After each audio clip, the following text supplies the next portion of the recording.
एकनाथ महाराज, गंगा माता आणि श्री दत्त असलेले असे हे पैठण क्षेत्र. याच पैठणला आपण दुसरी काशी म्हणून ओळखतो. याच पवित्र स्थानावरून मी तुमच्या पुढे म्हणजे माझ्या वडिलांवर जो अन्याय झाला त्याविरुद्ध जो न्याय आहे त्या न्याय मागतेय. आणि मानवतेच्या नात्याने तुम्ही सर्व आज एक आलात, न्यायाची भूमिका घेतली, आमच्या पाठीमागे आहात, आमच्या कुटुंबासोबत आहात. तसेच तुम्ही कायम आमच्या सोबत राहा. आणि मगाशी त्या काकांनी म्हणले की जे ही गुन्हेगारी वाढते, मला असं वाटतं की आपण स्वातंत्र्य असताना न्याय हा आपणच का मागायचा, आणि आपण स्वातंत्र्य असताना न्याय हा आपण का मागायचा. संविधान लिहिले आंबेडकरांनी आणि शिवाजी महाराजांनी, संतांनी जे आपल्याला थोर विचार दिलेत, त्या जर विचारांवर आज आपण चाललो असतो तरी गुंडगिरी वाढलीच नसती.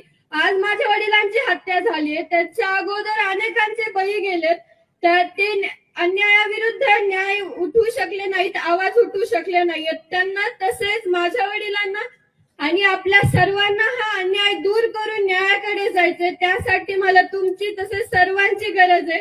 तुम्ही असेच आमच्या पाठीमागे राहा. आणि त्या फोटोमध्ये माझे वडील जसे हसतात ना, त्यांचं ते हसणं आणि त्यांचं ते बोलणं मी